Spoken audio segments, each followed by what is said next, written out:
Okay, I'd like to call the meeting of the Salmon Beach Committee to get to order.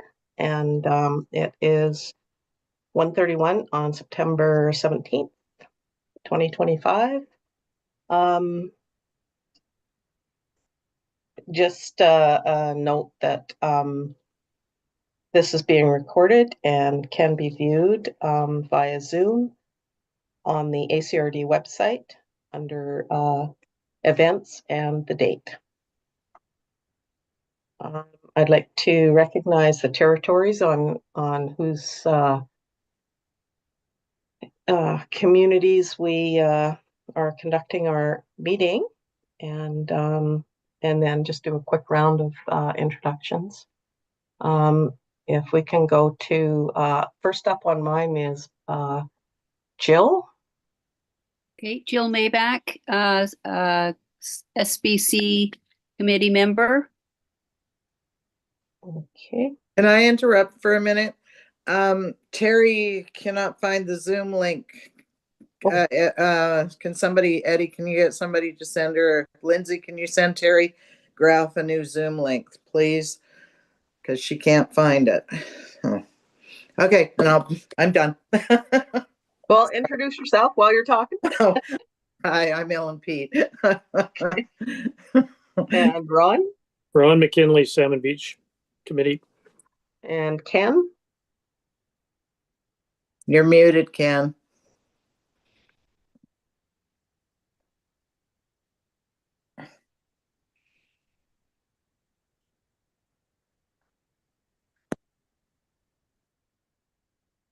Yeah, we still can't hear. We'll go ahead with Brent. Do you want to introduce yourself? Hi, I'm Brent, owner at Salmon Beach since 2022, and a member of the Emergency Preparedness Committee. Okay, thank you. And Eddie? Hi, everybody. My name is Eddie Kunderman. I'm the operations manager here with the Alberni-Clayoquot Regional District. Thank you. And that's who I can see on my thing here. So if there's anybody else out there, I don't know if Terry is on yet, or and was Heather gonna join or no? No? Okay, good. I'll introduce myself, Charlie Sterrett, Regional Fire Services Manager for the ACRD. Thank you, Charlie. I'll introduce myself as well. My name is Serena Manhas, and I'm a Planner 1 at the Alberni-Clayoquot Regional District. Perfect, thank you. Hi, I'm Lindsay Page, Community Services Coordinator at the Alberni-Clayoquot Regional District. Thank you so much. Terry's on, but it's saying she's Eddie Kunderman under her picture, so she's here. Okay, yeah, just introduce yourself, Terry, and then we'll move on to the You're minutes. muted. You're muted, Terry. Having a day. Terry Graff from the Salmon Beach Committee. Sorry I'm late. Great, thanks. I think we're all here. Perfect. And I'm Veda Siga. I'm the ACRD Area C representative on the board. Okay, we'll go to, can we get the agenda approved? Has everybody had a chance to see the agenda? Mm-hmm. Okay, and can I get him, is that Ellen giving Ellen's approval? Thank you. And do we need a seconder? Yeah, I'll second. Okay, thank you. And any declarations of conflict of interest? Okay, Anybody? I got it. Thanks. Oh, good. Did you want to say who you are? I don't know if I want to tell anybody, but yes, Ken Lund, Salmon Beach Committee. Okay, great. Thanks, Ken. Okay. Now, anybody have any declarations that somebody has been trying to pay them off for something? No? Okay. We'll move on to minutes. Everybody should have a copy of the minutes, and I wasn't present at that meeting. Are there any additions or changes to the minute? No. No. Can we have approval of the minutes? No motion. Thank you. Second. So Ellen and Jill. Okay, and now petitions, delegations, and we got Brent to go up first. Great. Thank you. First, thank you for approving my delegation request and allowing me to speak today. My name is Brent Manick. My family and I have been at Salmon Beach now since 2022. Quickly fell in love with this area. Personally, I have a background in the fire service. I'm currently an acting lieutenant with the Vancouver Fire Department and served as a paid-on-call member in Maple Ridge 2 years prior to that. Throughout talking to people in the community, just a background on kind of where the committee got started. Talking to people, having questions regarding fires in the area, emergency response. I had no answers for them. And we all know, just being in our area, it's really vulnerable. If anything happened, fire-wise, emergencies.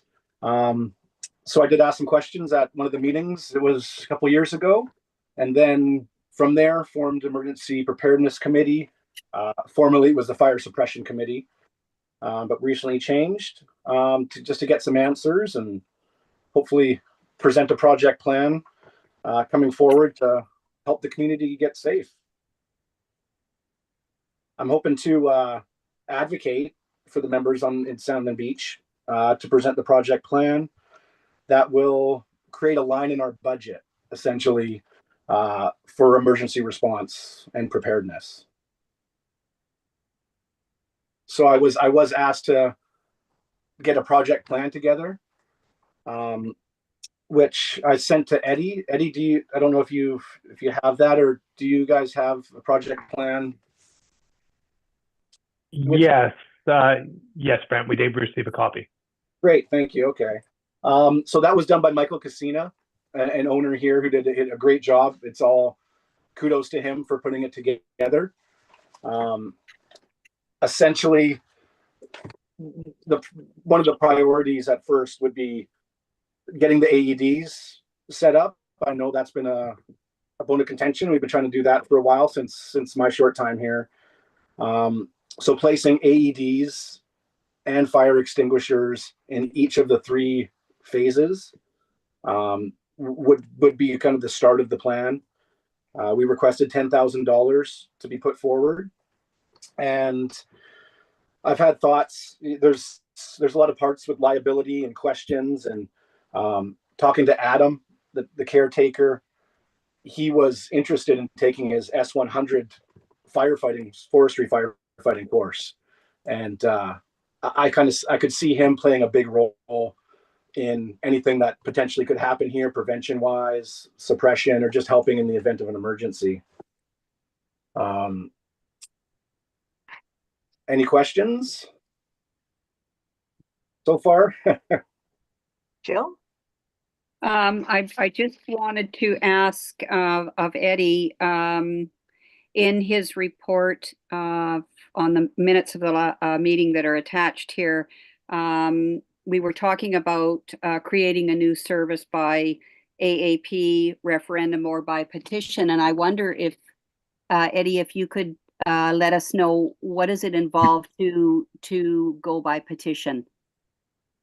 Yes, and through the chair, and thank you for your question, Jill.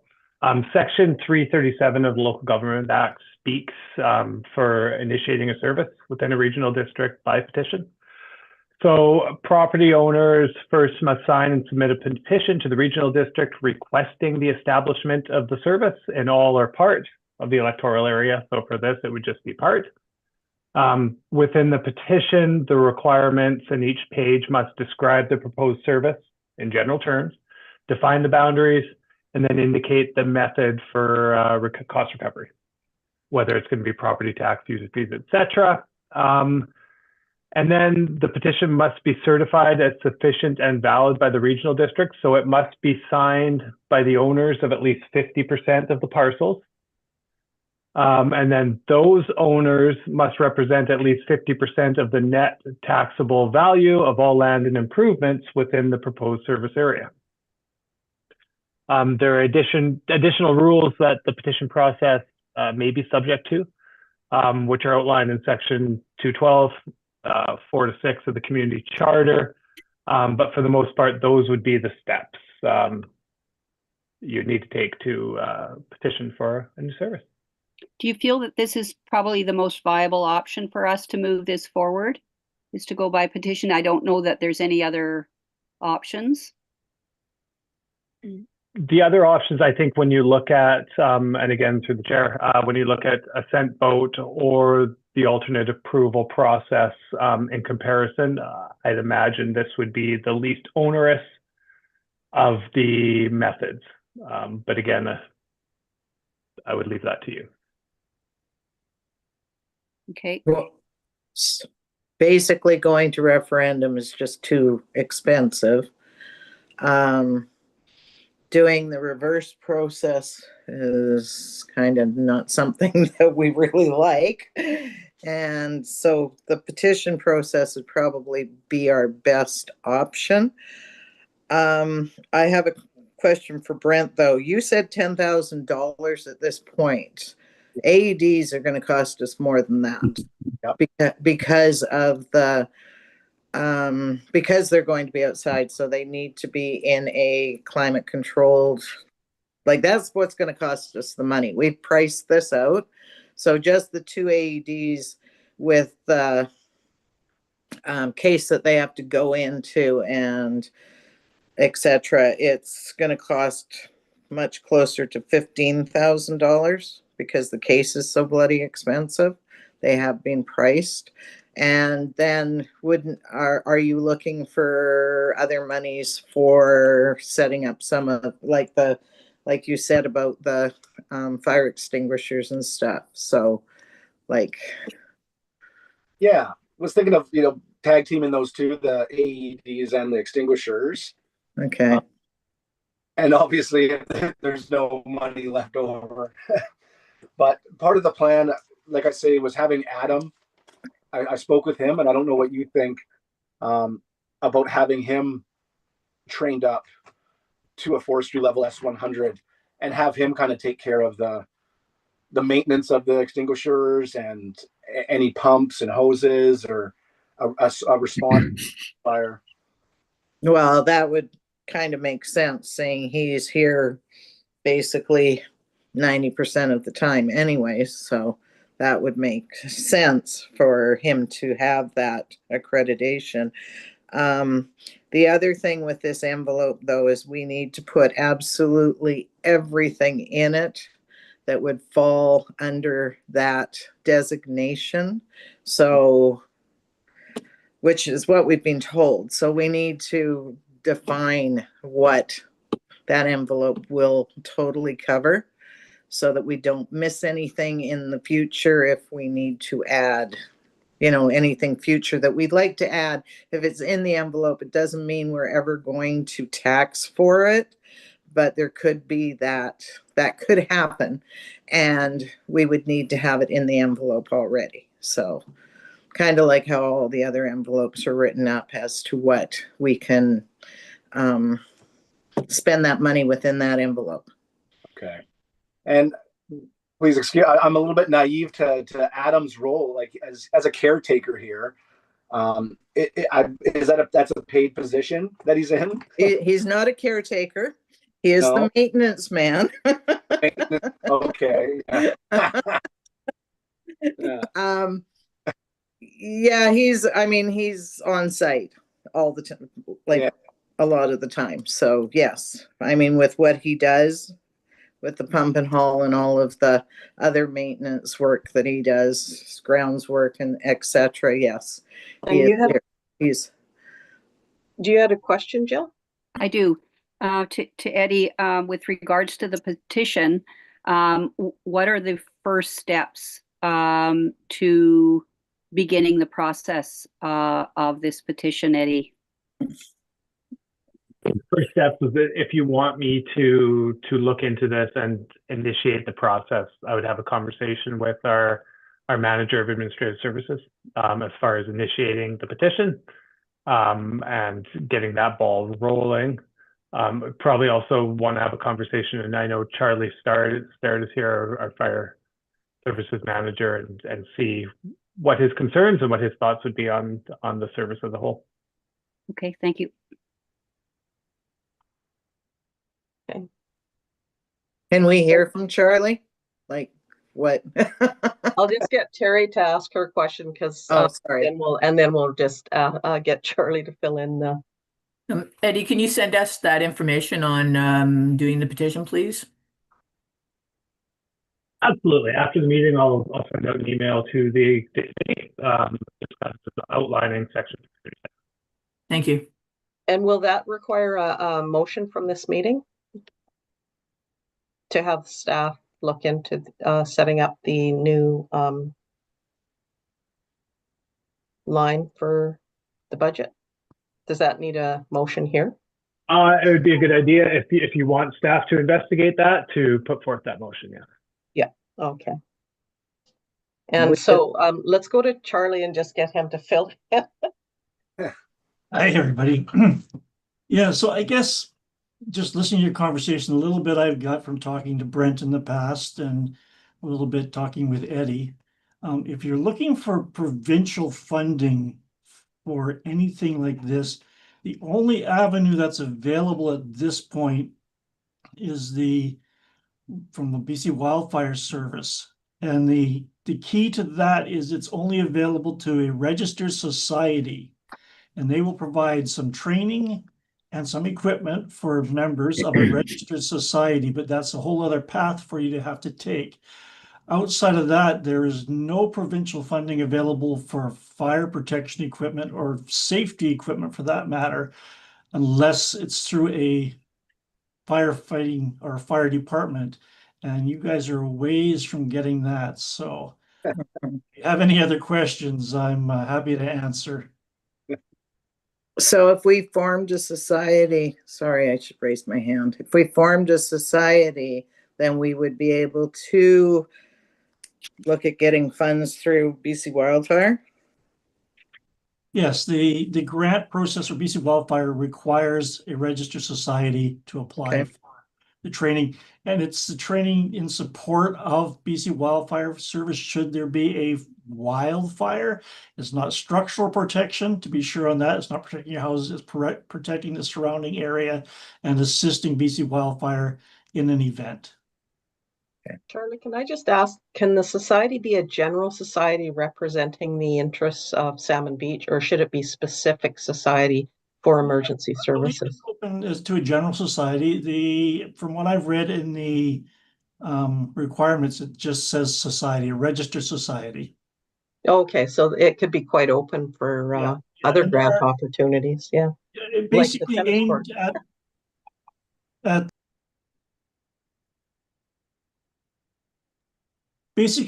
at the smaller communities in the interiors where it's based out of. So there are some examples out there. Okay, great. So would somebody like to put forward a motion to Can I just sneak in a quick question? Oh yeah. Okay. So all this funding that's like either 10K or 15K, what equipment are we looking at? Is it just fire extinguishers and AED and that's it? At this point, it sounds that would take up the funding. I think the AEDs from a community, I think that would be the priority. Yeah. Oh no, thanks, Brad. I wasn't understanding fully what equipment we were actually looking for. Of course, yeah. Thank you. Terry? Can't hear you, you're on mute. Yeah, sorry. So we would be looking at needing more money to have an AED in each phase and some fire extinguishers. And do we need to decide what we're going to call this envelope before somebody makes a motion? Emergency preparedness, I would put forward, or community safety. Maybe. And yeah, it's maybe lofty to get AEDs in each phase right away, but maybe potentially get one started and see how that kind of plays out, and if that's even feasible up here with the weather and opposed to committing to all three, maybe. Uh, because we need power for those boxes, there are only 2 sites that are on public land that would work for the AEDs, one being at the gate because the gatehouse has power in it, and the other would be at near the tennis courts on the CCAN because it has power in it. So we would only be able to do 2. I know there was talk of somehow getting one at the boat ramp, but I don't know how we'd ever do that because there isn't power there. So at this point, we would be able to do 2 in those 2 specific places. That's good. Okay. Good. So can somebody put forward a motion to establish to have staff help prepare the petition to initiate an emergency preparedness. What would it be, a line item in the budget? Emergency preparedness service within the Service. Salmon Beach community. Within the Salmon Beach community. What she said. I'll make that motion to what she just said. Thank you. Okay, Jill seconding. Thanks. Yeah. Okay, that's good. And then, yeah, I think basically once you've got all the information and can start the petition, you'll probably. If I could just for the motion, any motion from the committee must go through the board of directors as far as process. So I'd recommend that the motion starts that the Salmon Beach Committee recommend the ACRD board of directors direct staff, and then the motion. Okay. What he just said. Yeah. Yeah, exactly. And can we still have the same nominator? Yes. Okay, perfect. Okay, and Jill, did you have a question? Not a question. I just wanted to thank Brent very much for all of the hard work that he's done on behalf of the community. Definitely. Oh, my pleasure, you guys. It's got to give back. It's the best place in the world. True enough. Yeah, Okay, that's really all those in proactive. favor? Oh, all in favor? Favor. Looks unanimous. Okay, and then can I have one question? Go ahead, Brent.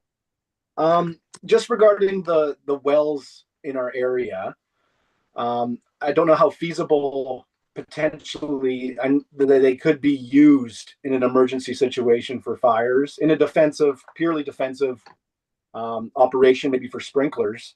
Like I do know some people do have access to them, and you are able to get some water out of them. Just wondering in the future, again, that's probably a lofty goal, but for them to potentially be used in the case of an emergency.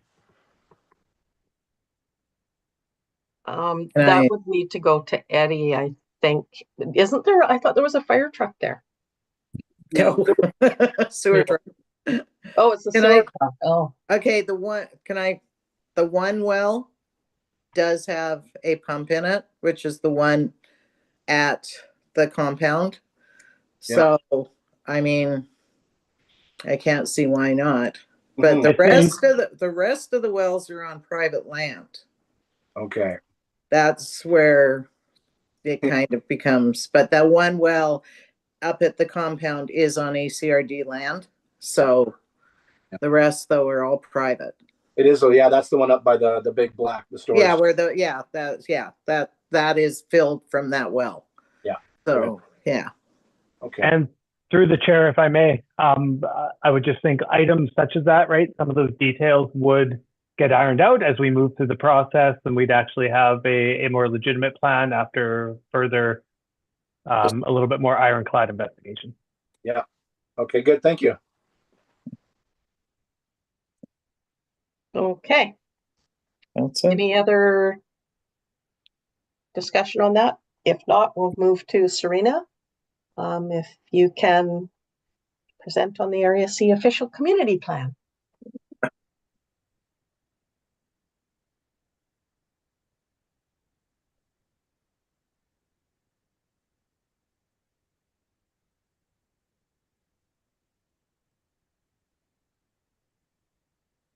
Sorry, I didn't realize that I was muted. Can you see this? Yes. We can see Yeah. this. Perfect. So I'm really excited to present to you today about the Area C Official Community Plan Update Project. Thank you for having me. And before continuing, I would like to acknowledge that I am joining this meeting from the traditional lands of the Sisseton and Pipichet First Nation. And I would also like to acknowledge that electoral Area C, for which we are updating the official community plan for, is located on the traditional territories of the Hesquiat First Nation, Ahousaht, Taloquiat First Nation, Ukilethat, and Toquat Nation. So first I will provide a project overview of what we've done so far, and then I will discuss the Area COCP draft vision and goals. So what exactly is an official community plan? I just want to provide a brief summary of what it is. So an official community plan is a statement of objectives and policies that guide decisions on planning and land use management. And an OCP establishes a community vision over a short and long-term period and helps determine where people will live, work, play, and how they move around. So it does so through its influence on land use management. And it's important to note that the ACRD has a total of 6 different electoral areas, and each has their own OCP, and all will be undergoing comprehensive updates. For right now, we are only in the process of updating the ones for Area C and Sprout Lake and area. And because an official community plan establishes a community vision and guides community direction, it's really important to us that we are engaging with local committees, local organizations, and First Nations, as well as community members, so that we can ensure that this official community plan is reflective of their needs. So here is the plan area over which the OCP will have jurisdiction over. So as you can see, it is a small portion of the broader electoral area C. It's actually around 6% of its total land mass, but this is really where most of the housing density is. So we have the communities of Millstream, Port Albion, Itatsu Bay, and of course Salmon Beach. And it's also important to note that there are a few exceptions for what the OCP has jurisdiction over. For example, it does not have jurisdiction over crown lands or any lands that are classified as privately managed forest. So to give an example of what we have in our current Area COCP for Salmon Beach, the current objectives and policies for that community focus on improving local services, protecting creeks, streams, and the waterfront, improving road access to Highway 4 and Ucluelet, improving the quality of buildings, improving year-round security, and retaining the neighborhood's rustic seaside character. So to go into what we've been doing so far for this project, we are currently on phase 4, create the plan. So we've completed phase 1, project initiation, phase 2, background research, phase 3, vision and goals, and the estimated plan completion is for winter 2026. So now we'll go into what we've done on the project so far. So we had the communications and engagement plan report presented to the electoral area board of directors on October 16th, 2024. So the communications and engagement plan is a report which really shows what groups we are trying to engage with, as well as what our project advertising strategies are and what type of events that we are thinking of bringing to the community. We also have continuous engagement and project updates on Let's Connect. So Let's Connect is our online engagement platform, and we have a dedicated project page available on it. And you can click on it for detailed information about what we currently have going on in the project. And it also includes important project documents. So we had a pop-up event at Ucluelet Co-op General Store on November 6, 2024, and that was our first introductory event for the project. And so we were basically introducing to the community what an OCP is, as well as guiding them to the project page. And we had the Area C background research report presented to the board of directors on December 11th, 2024. So the background research report is a pretty extensive document, and it summarizes existing plans and strategies, which can help guide the policy development for the OCP that are important to electoral Area C. And it also includes some demographic information. And we have the OCP supporting discussion guide and handbook available from December 11th to February 14th. And so we call it an OCP supporting discussion guide and handbook because the idea is that you gather with your friends and family and you answer questions together in a group. And then we reimburse you for food if you wanted to do it over a shared meal. And so we really just wanted to kind of provide the opportunity for people to get together and to discuss what type of topics are important to them. And we also had survey number 1 available on the project page from March 3rd to March 31st. So we asked a variety of questions on a lot of different topics, for example, housing and affordability, transportation, community resilience in the environment. And we also had paper copies available at any in-person engagement events that we did. And then we had the open house and workshop, which was held on March 13th at the Ucluelet Community Center. And so we were asking the same questions as in the survey, except it was an in-person format with interactive display boards as well as table topic discussions. We had another What We Heard pop-up event on March 26th, where we were basically identifying any key themes and bringing them back to community members for feedback and asking if we missed anything, if they agree or if we disagree. And then we promoted the survey through this as well. And we just had a second survey, which closed this Monday. So that ran from July 28th to September 15th, sorry. And we had an open house and a workshop on August 13th at the Ucluelet Community Center in the same format as the one previously, with the interactive display boards as well as table topic discussions. And a What We Heard pop-up event on August 27th to share the key themes and to get further feedback from the community. So to share what we've heard so far from community members, for community vision and values, we have maintain and enhance the wild and natural beauty of Area C, support and strengthen reconciliation efforts. For parks and recreation, we have maintain and enhance opportunities for outdoor recreation through the development of additional parks and trails, including playgrounds. For housing and affordability, we have allow additional dwellings on larger residential lots, support development that maintains and enhances rural neighborhood character. And for transportation, we have improve the accessibility of active transportation networks. And for community resilience, we have prioritize the protection of the natural environment and wildlife through fire smart awareness and wastewater management. So these are the key themes that we've heard for those. And for growth management, encourage development that protects the rural characteristics of Area C. For employment and economy, support small home businesses provided they do not have a negative impact on their neighbors, improve housing options and transportation to reduce barriers to stable employment. So these key themes are what informed the Area C OCP vision and goals. So the vision is a statement about the community's desired future, and the goals guide the community's growth and development towards the vision.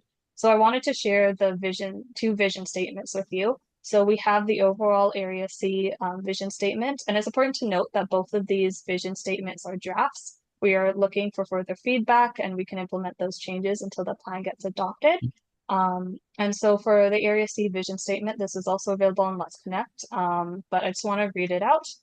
Area C, located on the traditional territory of the Nuu-chah-nulth-speaking peoples on the west coast of Vancouver Island, is known for its extraordinary wilderness, rural character, and strong sense of community.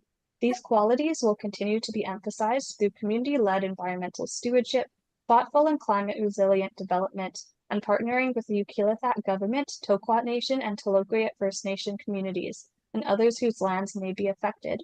Community members will engage in collaborative efforts to improve rural infrastructure and transportation services, diversify housing options, provide public gathering spaces, and strengthen the local-based economy.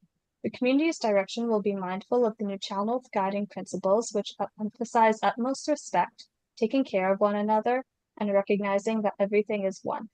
So this is what we have for the overall Area C vision statement. And then we also have one for Salmon Beach. And so for Salmon Beach, we have Salmon Beach is known as a seasonal recreational retreat featuring boundless access to nature and a strong sense of community. Over the next 25 years, the community will explore opportunities to expand services and development through collaboration with Toquat First Nation and provincial agencies. This may include improvements to servicing infrastructure, waste management, and overall community accessibility.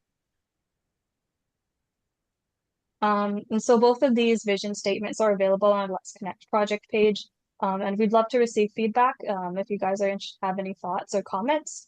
I do have my contact information on the slide over here, and I can also send the link to the project page through the chat, as well as this email if people are interested. And I also have a question to ask before you guys have any questions to ask me, if you don't mind.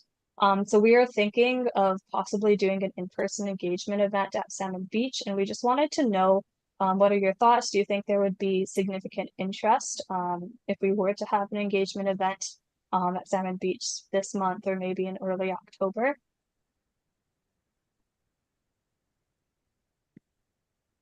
Jill? The majority of our residents, generally after Labor Day, are much decreased. I just wonder if that's going to be productive. Many people are not there, Serena, Okay. after Labor Day. Okay, thank you. I appreciate that comment. We can also look at other ways to reach out that aren't necessarily in person to get Salmon Beach residents to engage. Thank you. What's the deadline, Serena? I'm just thinking also about the springtime. We residents, lot owners come sort of after Easter time. Mhm. Is this too late? I don't think it is too late. But actually, well, the plan adoption, we're hoping to do referrals starting more in the early next year. So it actually might be a little bit late, but we can look more into engagement events in the meantime. But we probably would be done with the engagement by that spring. Thank you, though. Okay. Are there any other questions for Serena or comments? I can't see if somebody's got their hand raised. Just go ahead. I don't know how to see other people when the presentation is up. Maybe I'll just. No I don't think I see any Okay, yeah, I don't hands see or any anything right hands. now. Okay, well, thank you very much for the presentation. I think you guys are doing a wonderful job of reaching out, and anybody from Salmon Beach, if they want to, can go to the website. And are you going to have more questionnaires put up for responses as we go through the topics? So far we have the 2 surveys. We're still kind of figuring out what the next phases of engagement are going to look like. So I wouldn't say that we know for certain, but if we do, then absolutely we will share that information with you, and we can share that information with the committee, as well as we would be updating the project page and doing our usual promotion for it. Yeah, for people that aren't able to meet often, probably online really works. And one thing that we do definitely want to have engagement for is once we actually have the draft policies, which we're looking to start drafting now, we want to bring that back to the community for further feedback. So there will be more engagement. So I would say likely there will be another survey, but we aren't absolutely certain if that will be the format for receiving feedback on the policies. Okay, great. Thanks for the presentation. Just keep us informed and look forward to seeing the project as it pulls together. Thank you so much. I'll just leave my information in the chat then. Thank you. Thank you. Thanks. Thank you. Okay, that brings us to request for decisions. There's a proposal to establish a recycling depot option for Salmon Beach, and is there a discussion about this, or has it been agreed upon? I'm Speak to the report, Director Sita. Yeah. So thank you. This report presents a business case for introducing single stream recycling services within Salmon Beach, aiming to improve both the environmental stewardship and then provide equitable access to recycling for residents. The proposed solution would involve a Recycle BC compliant quote unquote depot using a 12-yard lidded bin with materials hauled monthly to Tofino for processing. The estimated annual operating costs would be approximately $16,700, with potential additional cost recovery available through Recycled BC incentives. The initiative responds to community interest and also aligns with provincial recycling regulations and the ACRD's strategic goals. Implementation would require minor bylaw amendments, initial staff coordination, and a communications plan to support community engagement in education. The recommendation seeks the committee's support to include this project in the 2026 work plan. And I'm available to answer any questions. And does anybody have any questions on that? I don't have a hand, but yeah. Yeah, I can see your hand there. So what I've read is, there's nothing to do with glass or soft plastics. So I'm assuming this is just cardboard and paper. And through the chair, yes, this would be your typical blue bin recycling materials. Okay. That would be further investigated if the committee chose to have staff move forward with the investigation, and more information would be brought back in the November at our next meeting, whether it's November or early December, which would also include some of those potential cost recovery options through Recycle BC. Okay, thank you. Jill or Terry, sorry. So here in Qualicum, we recycle our tin cans and our plastics like a peanut butter jar, that sort of thing. Would those also be included? Yeah. To Eddie? Yes, and through the chair, yes, this would include the mixed plastics, your paper, your tin, etc. Okay.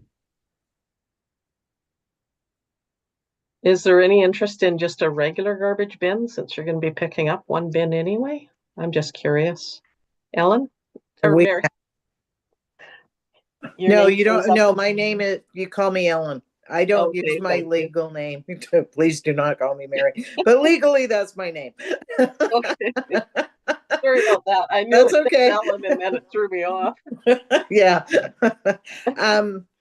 We already have the large garbage bin for regular garbage. This will alleviate a lot of the problems we have with our regular garbage, because there's a lot of cardboard and stuff that would then be put into the recycling, which the only thing, would we be able to, I know from this chart of costs and the bin saying the bin would be picked up once a month, would we be doing it more like we do our garbage bins? Would we be able to do it like, especially in the winter, because it probably wouldn't have to be picked up once a month, maybe every 6 weeks, but in the summer we might have to have it picked up every 3 weeks kind of thing?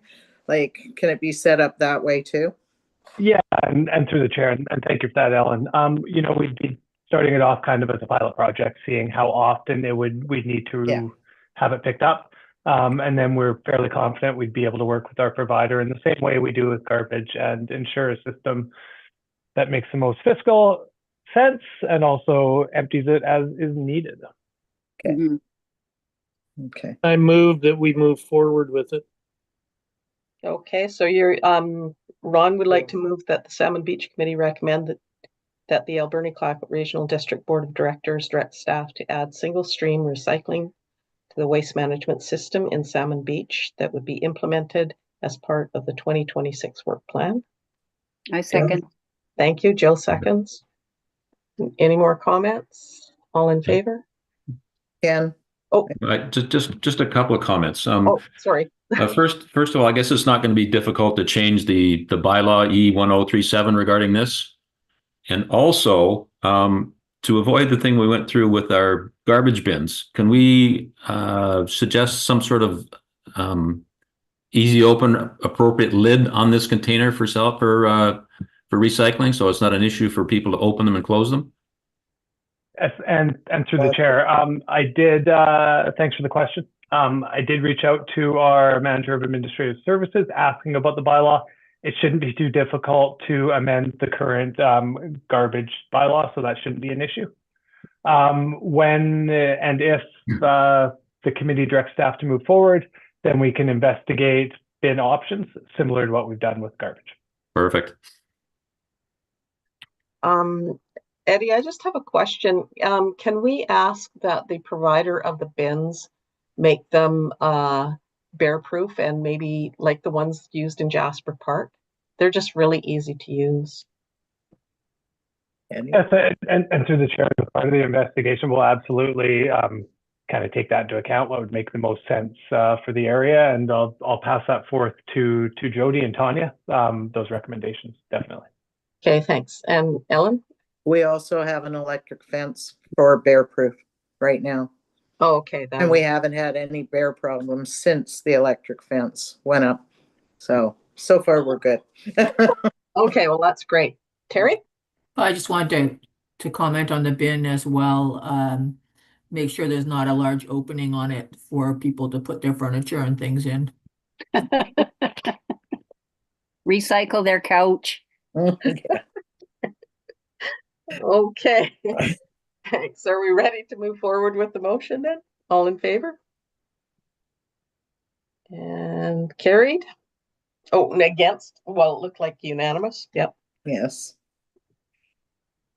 And okay. And then to reports. And Eddie, you're going to do the slope stability stuff? Yes, I can do that through the chair again. So again, just introducing the slope stability report, which will provide an update on slope stability concerns. I'm going to stutter saying that at some point. Following the October 24 landslide in Salmon Beach, and outlining some of the next steps for ACRD. There was a geotechnical review that confirmed no immediate risks, and initial maintenance was completed to clear some of the obstructed drains nearby. Building on these recommendations, the ACRD will conduct a targeted drainage study this fall to assess the stormwater flow during heavy rainfall events and inform future mitigation strategies. The study, budgeted with a ceiling of $5,000, will guide infrastructure improvements, potential infrastructure improvements, and support long-term slope stability planning. Happy to answer any questions about this. Jill? I wonder, Eddie, if you can let us know who owns that land. So the land and through the chair where the slide took place is primarily MOTT land, the little section, but it was hard to officially define it. It was a combination of private and then the MOTT right away. Ken? So, do we need any more remediation work on that hill, that slope, or is it just simply we'll address water issues that are getting into that area? I think, and thank you for the question and through the chair. So the study didn't find any evidence of any additional concerns that weren't evidence from that slide, and they don't feel that there's any imminent danger in the area. Where, long-term, of course, being on a hill, there wasn't any evidence, but that doesn't mean evidence couldn't start.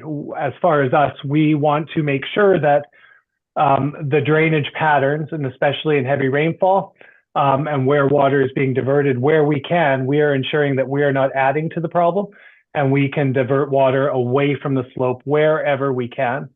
It was deemed in talking with McGill Engineering, who came up with the roads report, and is very familiar with the Salmon Beach community, that the best way to do this, because most of the water in the community flows very well, for the most part, that, it would be good to come out in a heavy rainfall event and really look in the area and see, okay, what can we do to change the water?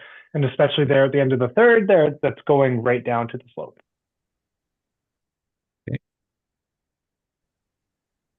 Any further questions? Yes. Comments?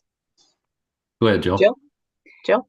First of all, I think it's absolutely imperative that we know who owns that land.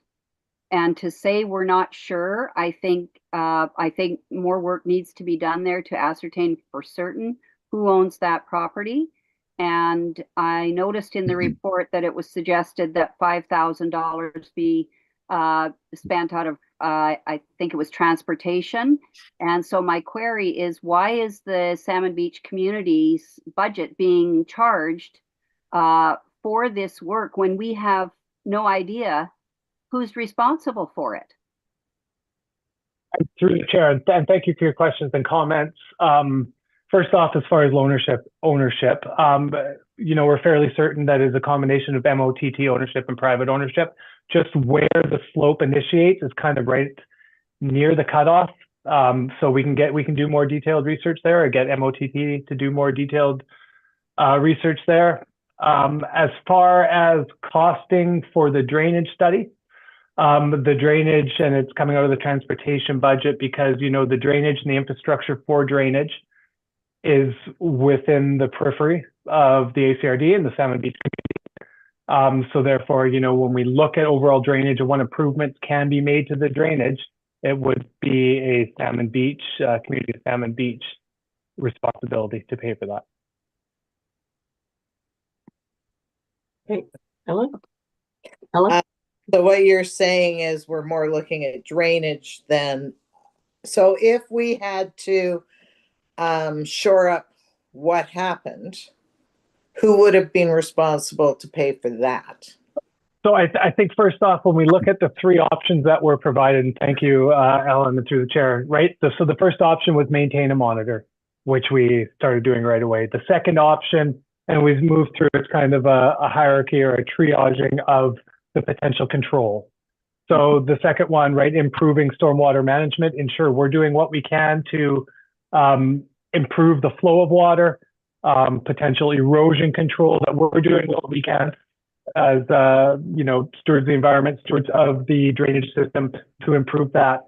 From there, if we do the study, you know what, there's still water, we're still an issue, we would have to go back and have a more detailed conversation with the MOTT for any slope stabilization, regrading, armoring, etc. It would not immediately fall to the community of Salmon Beach to be fiscally responsible for that additional armoring. Okay. So to wait and see, sounds like?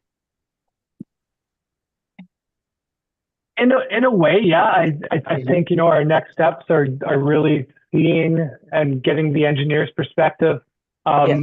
of the water flow, and then running that through the geotechnical team, and kind of seeing where we're at that point. Okay, thanks so much, Eddie. Jill, you had a comment? My feeling is that we need to establish with MOTT at this point, not, if the slide got worse or if the slide had been worse, we can establish now.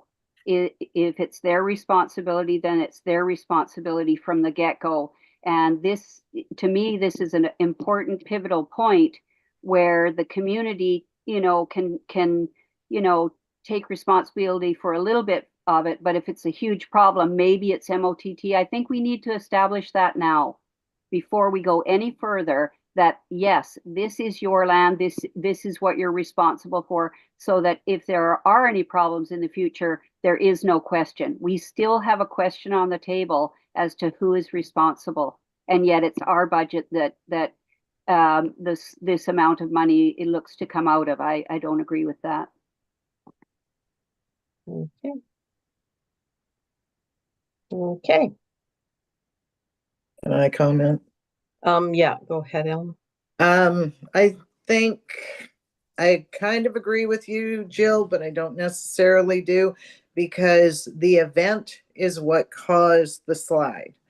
The amount of water that came off of the top, off of Fourth, off of Fourth and ran down that is what caused the slide. So drainage could be the major issue. So, I mean, we still need to look at how our drains are running to decide, and if it's not ours and this happens again, then it's MOTT's, as far as I'm concerned, problem. It's not there is an issue because that whole bank could come down if it is a drainage problem that we have up at the top. And that is our problem, because we took over the responsibility of the roads and the drainage within this place years ago. But yes, if I know MOTT owns it, but we pay for it. So, and I would have a problem if MOTT wasn't paying to shore that up, if that's what had to happen when it did happen. But we still have to look at the drainage issue up there. So, it was ugly. And Jill? So Eddie, what you're saying is that the ACRD has looked at the and cleaned up some of the area where the drainage might have caused some of this problem. Is that what you're saying? Yeah, through the chair. There were a few. So there was a right of way down to the. I want to do in my direction. If I'm looking up to the slope to the left of the house directly on Third, there are some drains and culverts there that were blocked. We have since cleared those out, Okay. ensuring that the water is flowing through there.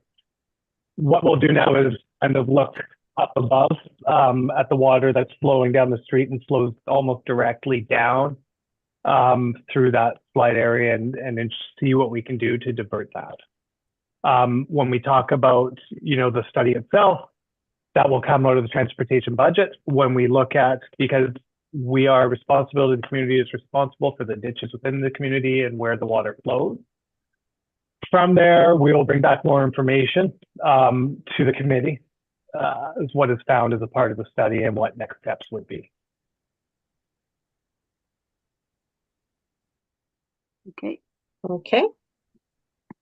And Terry? Yeah, Terry? So being a property owner next to where the slide area was, my concern with work done up top would be if you divert water to stop it from flowing where it caused the slide, where would you divert it to? Because I don't want it coming down the MOT property above my place. And through the chair, if I may, and thank you. Yeah, it's an excellent point. I think when we look at doing the study, we will make sure that any area where we're trying to divert water wouldn't create additional impact. And that study, right? So, okay, if we're not going to divert water here, where would we divert it in a safe manner? That we aren't creating additional risks with the change, right? So it will be a part of what we look at within the study. Okay. Thank you. And do you need a motion for that to do the study, to do that work, Eddie, or no? Sorry. No, I do not need a motion for that study. So that's okay. Okay. Yeah. I think when we look at the next committee meeting, which will be later in this year, I hope to be able to bring back the results of the study to there. And then we could be looking at motions at that point as far as next steps for the 2026 work plan.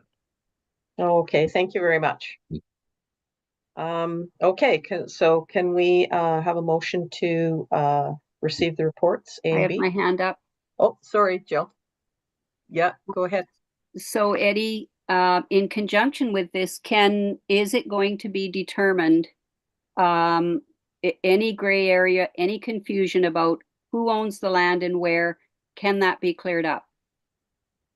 Yes, and thank you through the chair. As a part of the information we bring back to the committee, staff will also work to bring back ownership information to clear that up for you.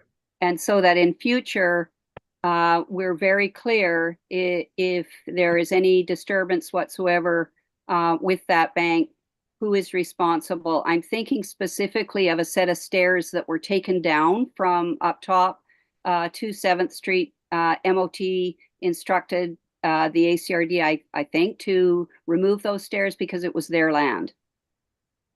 We now have no stairs to the top or to the bottom.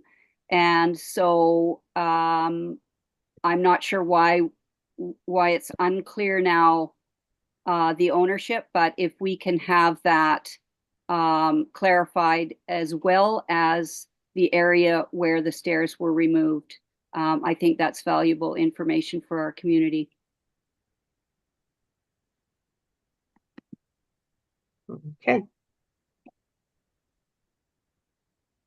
Okay, can we have a motion to receive the reports now?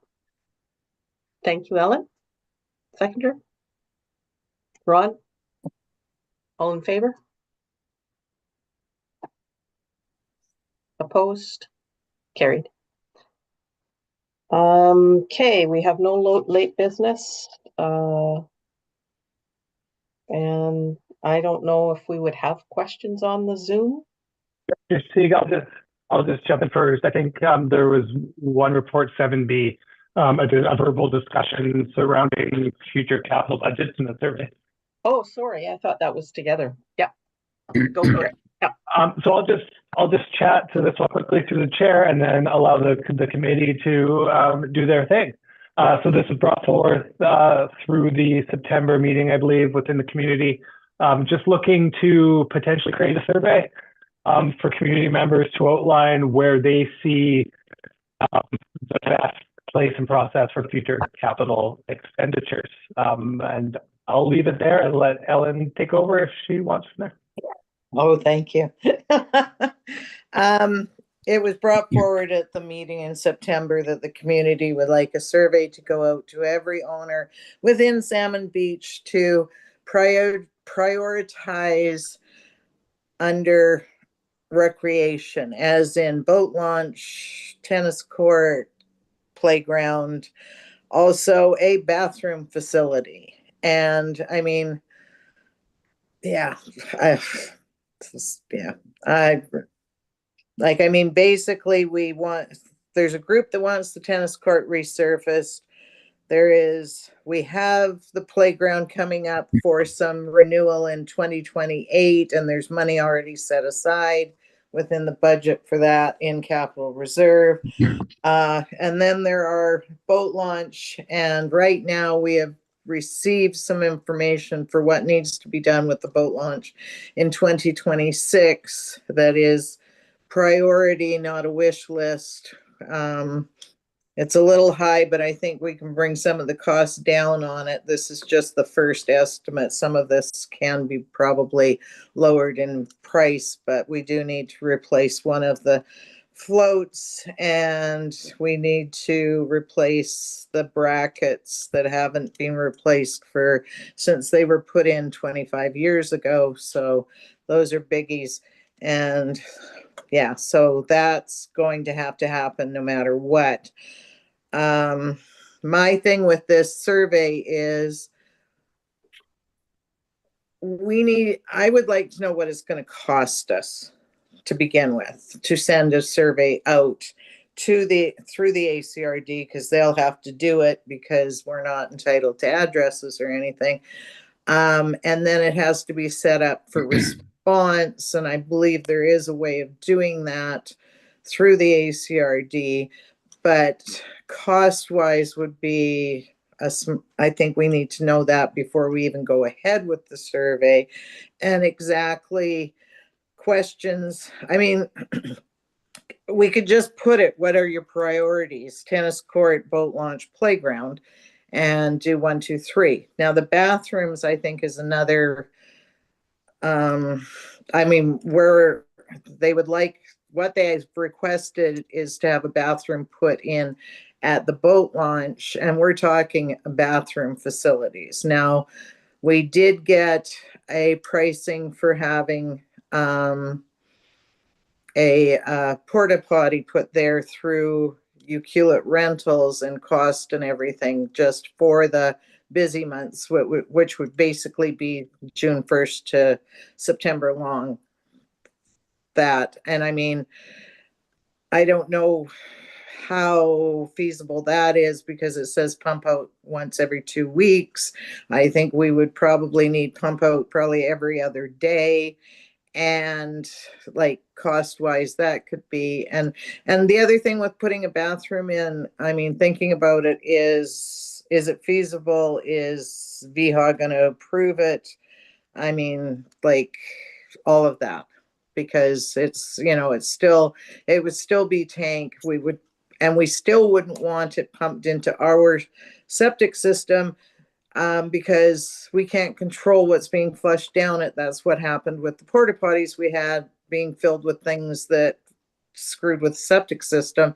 So we would still have to have Yuki Rentals come out and pump a tank for us too. So, but these are the things that they would like put in the survey, basically saying, would you like to see a bathroom facility? I mean, I can pretty well tell you the answer is going to be yes from everybody, but I don't think anybody's looking at the cost of doing this going forward. I mean, it's like in a perfect world, it would be great, but um, but that's what they want. That's what they've asked for. So that's my 2 bits worth. So Eddie, can we get a possible cost estimate on the mail out of it, of a survey? And through the chair, are my headphones working okay? Can you hear me? Yeah. Yep. Yeah, okay. So we would need motion for staff to investigate that. So it'd have to be something like, and if I can just recommend a motion, that the Salmon Beach Committee recommend that the ACRC Board of Directors direct staff to investigate the cost of sending a survey to residents to prioritize capital funding expenditures to be contained within the We're losing you, plan. or I'm losing you. Okay. Did Lindsay get that down? No, sorry, Eddie, you really cut out there at the end. Oh, okay. Can you repeat that, Eddie, so that first of all, do we have somebody that's willing to Yeah. put that forward? Do we need more discussion on it though? Yeah. Well, let's discuss it a little bit further. Okay, we've got Jill and then Terry. So my feeling on, or my query on this is, my opinion is that all three of those areas need to be addressed, and remediation needs to happen at the boat launch. We have the playground expiring in 2028, and the resurfacing of the sports area is important to the community. If our intention is to address all three of them, do we need a survey to ask the community which is more important, or do we just begin the process of moving capital expenditures into operating to start to begin some of this work? We have a cost estimate for the boat ramp, for example. We have a cost estimate for the sports court, and we're working towards getting some more information for the playground. I'm just wondering, really the purpose of the survey. Terry? And that's exactly what I was thinking, Jill. As these are all assets that the community currently has that need to be, either upgraded or maintained. And we have dates already on when the playground is due to be replaced. And obviously the boat ramp sounds like it needs to be repaired now. Then maybe instead of doing a survey, we should just set a timeline for when things need to be done and do the boat ramp first as the most pressing matter, and then do the tennis resurfacing after that, and then the playground will happen in 2028. Okay. And Ellen? Um, the only problem, I mean, yes, I agree. These are all things that everybody wants, but because we tabled everything at the September meeting, which now comes to mind, we never did do a community vote on resurfacing the tennis court, whether the community as a whole wants that. So, I mean, it was a group of people that brought it forward, but we never did go to a vote within the community for it.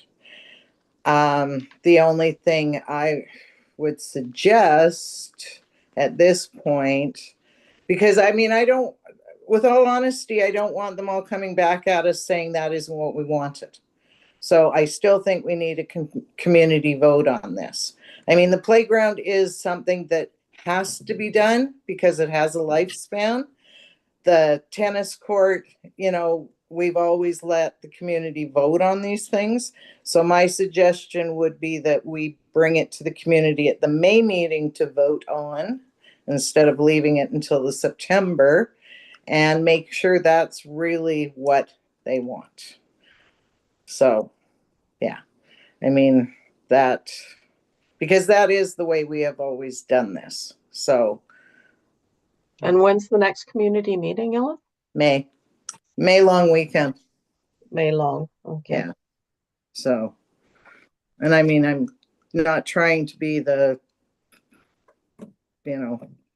I'm just saying that we have always done it this way.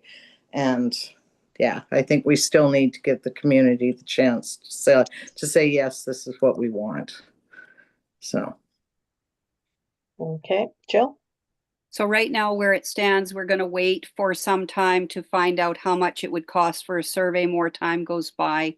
I'm just wondering if we can use this time between now and the May meeting to button down some of the costs. We had some great ideas yesterday about the type of surfacing that possibly could be used at the sports court area. We could gather that information for a clearer idea of what it's going to cost, as well as the boat launch, and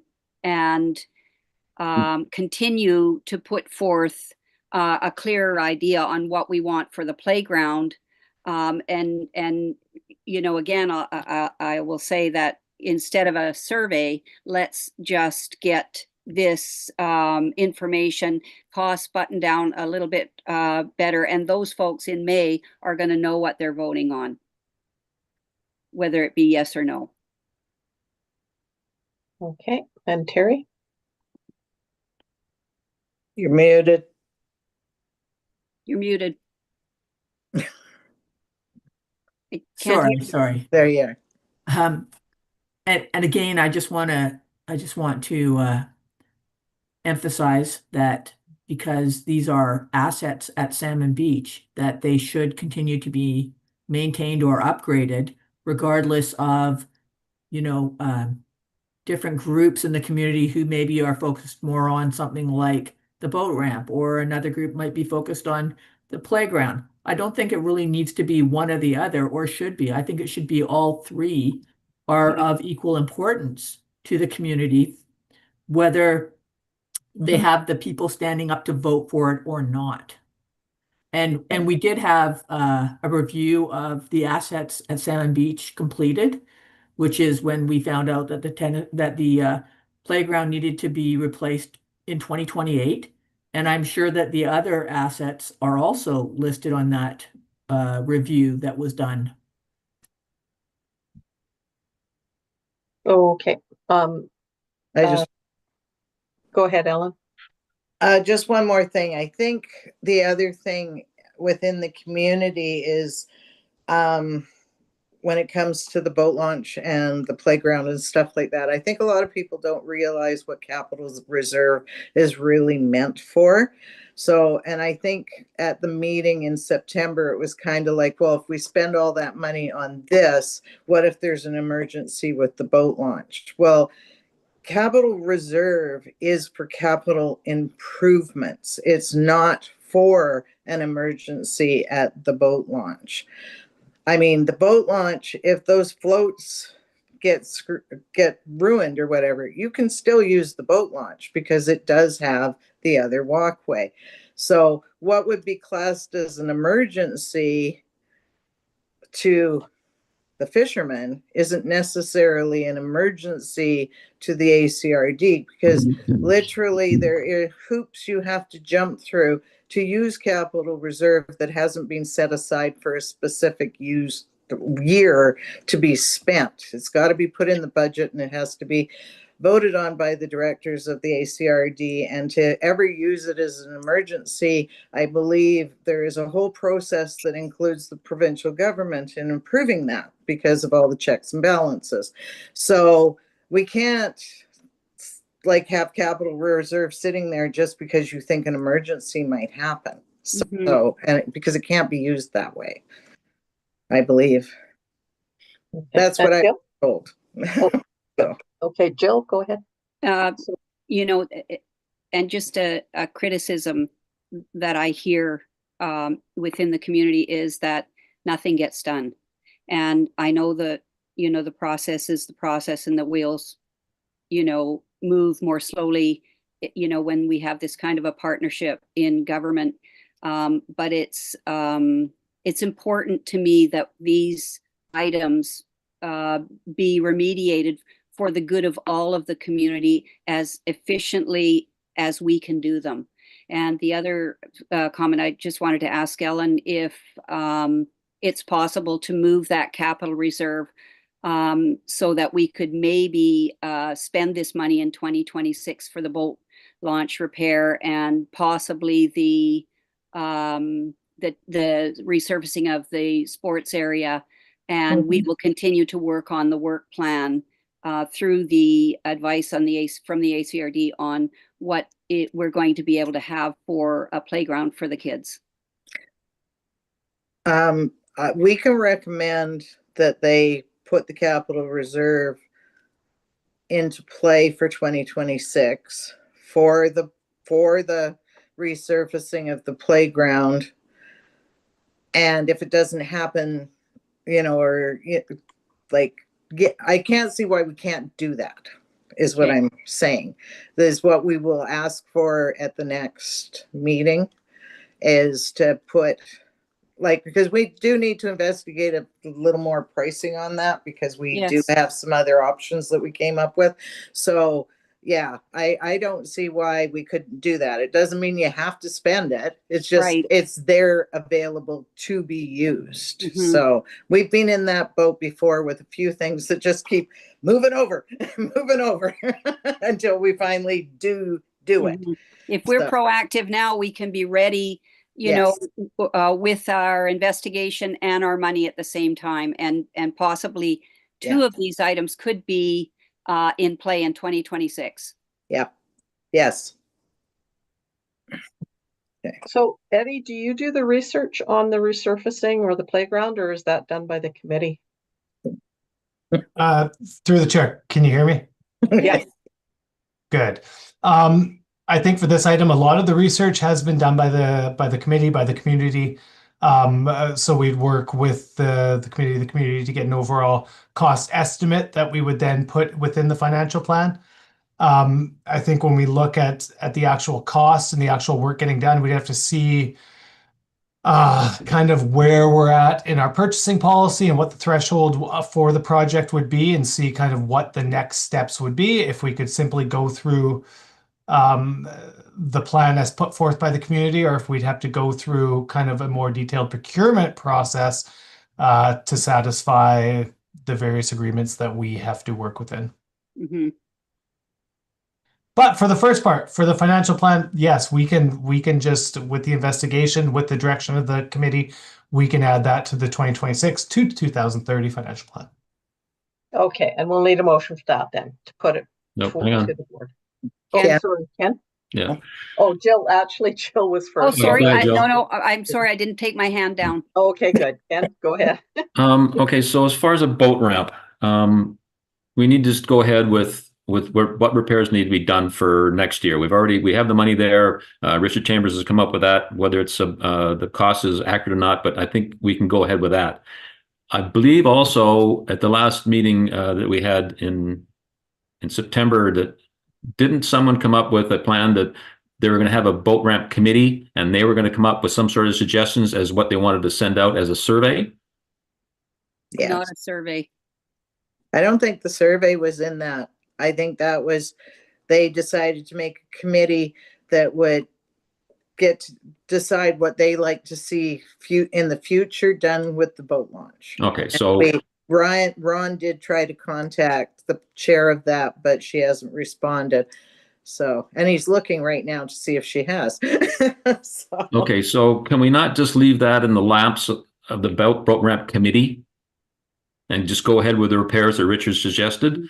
As far as the tennis court goes, we can hang on to that, do our research, find out what the a couple of options for resurfacing, and bring that up at the May meeting. At least we'll have more of a figure. But as far as the boat ramp goes, we have no idea what they would be asking for and what it would cost. The playground, yes, that's another thing too, that we're 2027, 2028. And we have that survey that was done either online and also that we handed out. Why cannot we just go with that?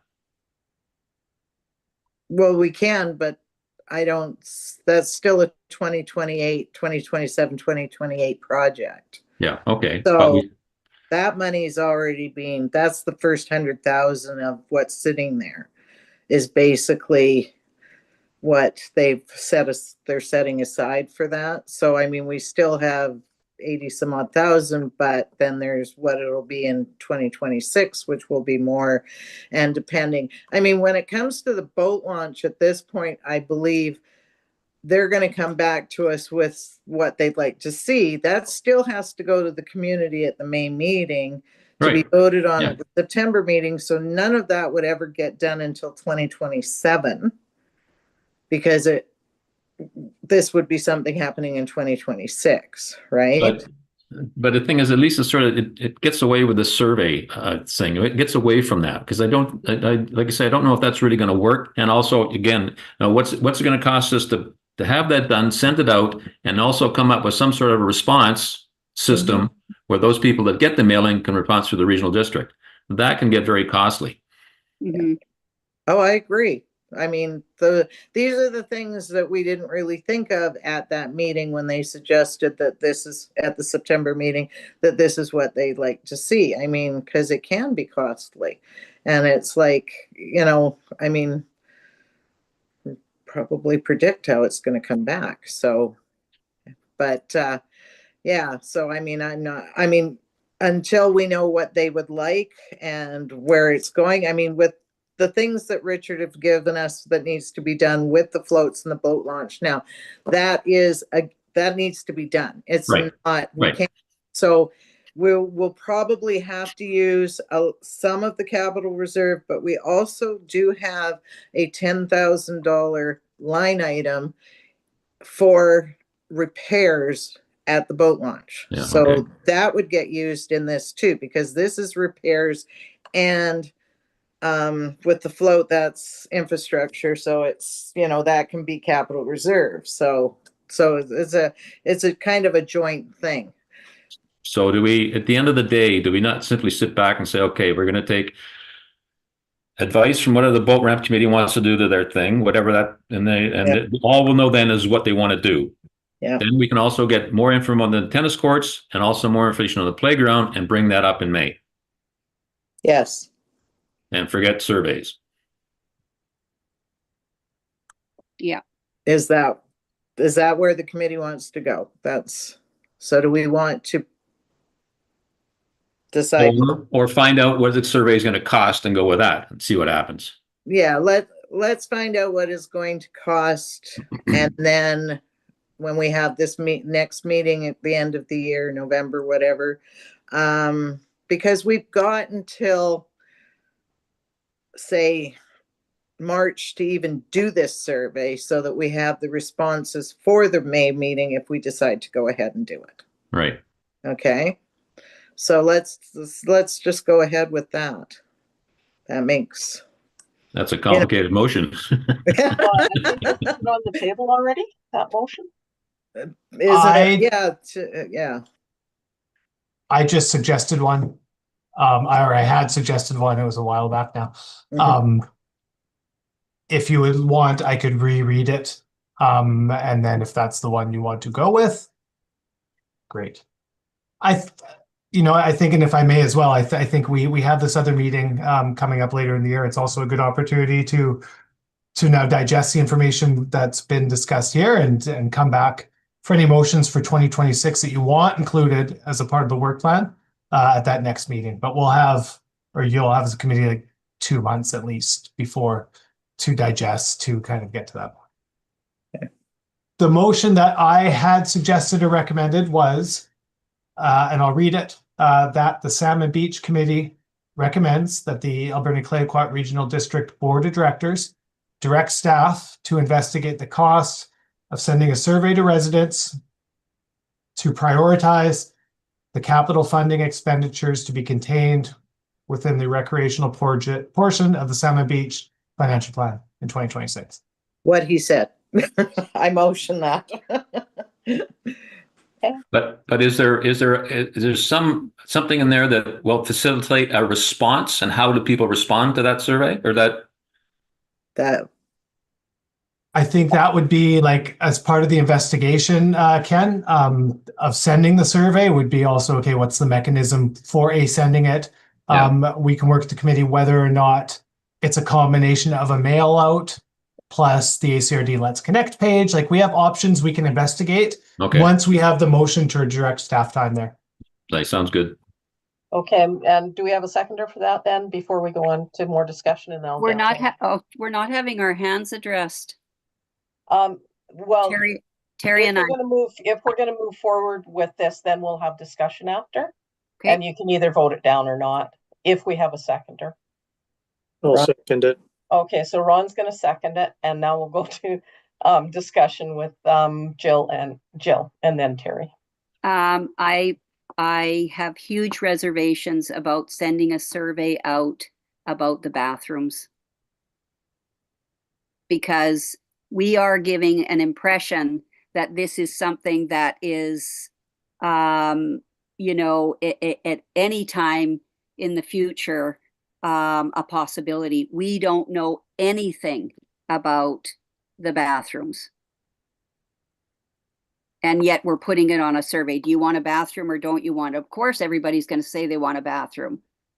I think this is just to scope out the pricing and what would be on the survey at the moment, though. It's not saying that what's going to be on it. Yeah, the way I read it, or understand it, is it's just to find out what it would cost to send out a survey. Yeah. And then we'll decide what's on that. Yes. Okay, and Terry? So we're okay with 2 months to find out what it's going to cost to send out a survey. Yeah. And through the chair, we would take this motion, if agreed upon by the committee and moved by the committee, to the next board meeting, which I believe now is October 7th. Don't quote me. But that's the next board meeting there in October. We take that. The motion would get passed, then staff would begin to do that investigation. I'm sure the investigation, once directed and once we were able to look at it, wouldn't take that long to kind of get a price. And we'd be able to, at the next committee meeting, make sure we had that information to bring back to the committee. What are we going to do with the information from the survey? And who's going to compile it, and how long does that take? We're not even at that point yet, Jill. This is just to get the costing of the survey. I know, I'm trying to ascertain how long it takes to make a actual doing action for the community. Like, if we don't do the survey, what is our plan B? If we don't do the survey, I understand the plan B will be to do the playground, the boat launch, and the tennis court as needed. Right. Okay, and Jill or Terry, did you? I think doing a survey is a big waste of money. And I think even looking into why we're doing a survey, it doesn't make any sense to me at all. We have three assets in our community that need to be maintained and upgraded. And I think basically all we should be looking at is the timeline for doing that. I don't see any point at all in doing a survey. We sat at a meeting in September and said that we would look at doing a survey. We were asked by them. We were asked by them to look into it. So you looked into it, and the survey's a waste of time. So, yeah, well, that's what we tried to tell them, but they still wanted it. Right? So do we say they come to us and say their recommendations for the committee to move forward to the ACRD is that, and then we say, okay, and then we come to this meeting and say, no, we're not going to do that as a committee. Well, we're not going to do that in favor of actually doing the items. Well, no, we're still going to do the items eventually. We still have to get approval from the community to do the items, because we tabled them all because of this. But not the boat ramp. We can do that right away. Well, the boat ramp, though, the boat ramp is something that has to be done for the this isn't an improvement. This is a fix. So, I mean, it is something that has to be fixed. It's not, we're not adding to it. We have to spend money to keep it at what it is now. Yeah, so does that need to be on the survey then? So the survey would have been just asking these boat people what improvements or how do they want to change the boat ramp. That's all they were after. They want to make changes to the boat ramp. Like they said before, when someone wanted to put a float down the middle or take out the concrete on the right-hand side. That's what they're getting towards. This thing from Richard Chambers is just basically repairs that need to be done, and probably done every couple of years anyway. Yeah. Right. And as far as the survey goes, all we need to do just right now is just find out what it's going to cost. I'm sure when we find out what it's going to cost, take it to them in the May meeting. I'm sure everybody's going to say, no, that's too much money. Yeah. And also based on the fact that every time we've done this, do you want to improve this? Do you want to improve that? It's always been done at a meeting and just by a show of hands. There was only one person sitting at that last meeting that come up and said, well, we should have the vote of the whole community. Well, we've always done it that way.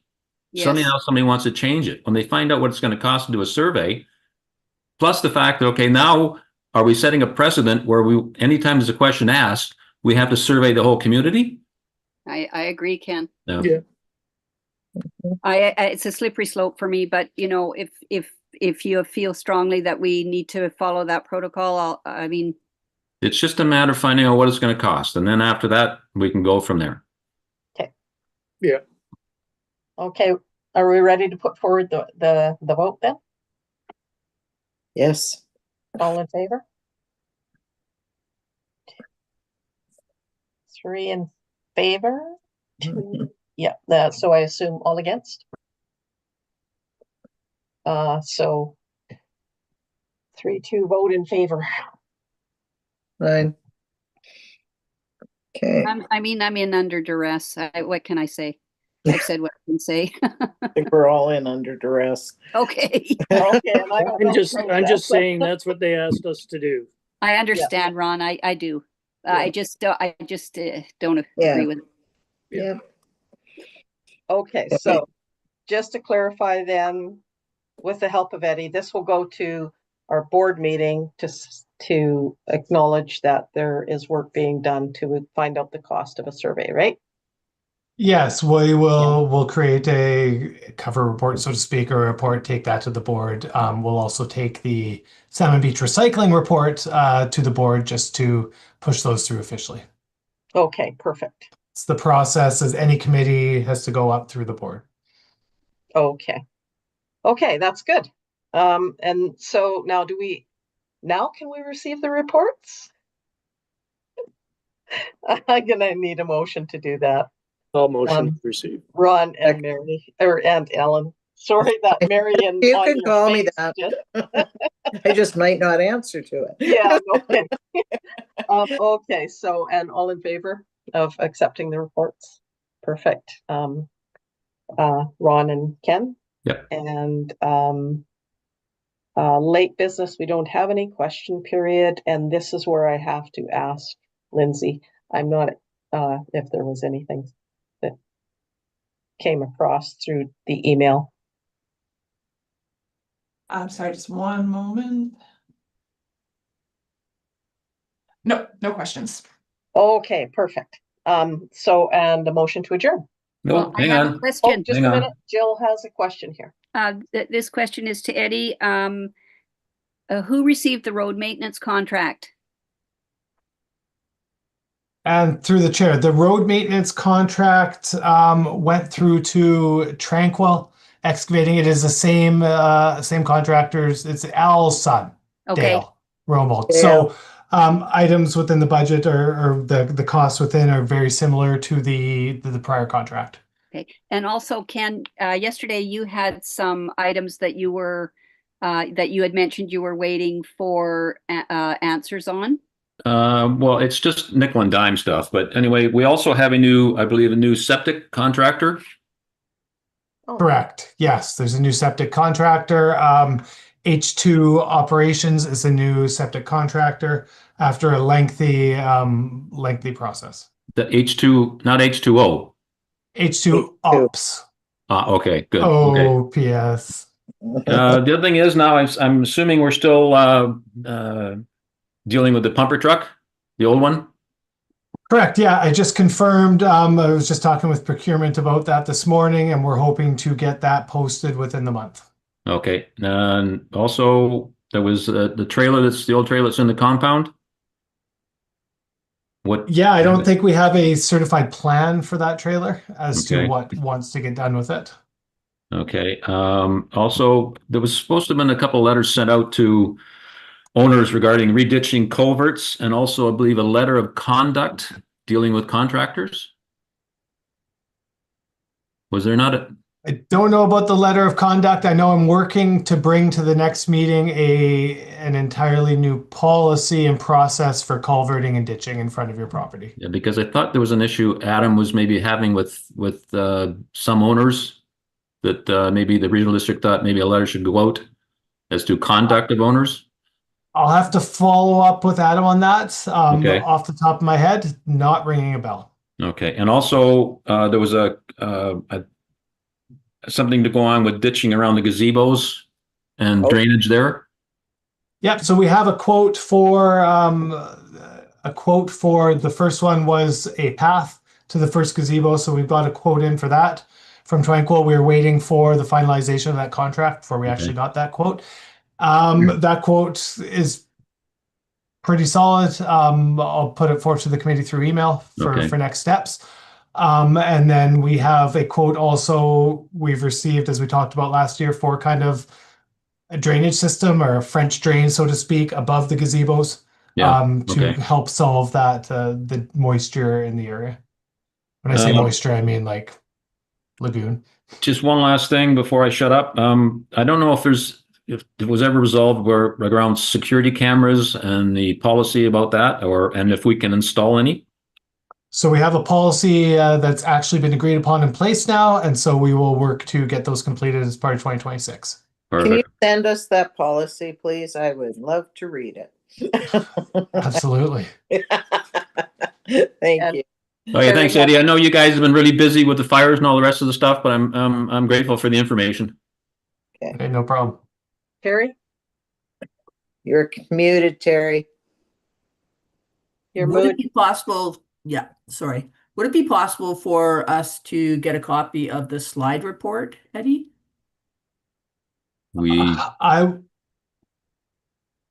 Sorry. Are you talking about the geotechnical review? Yeah.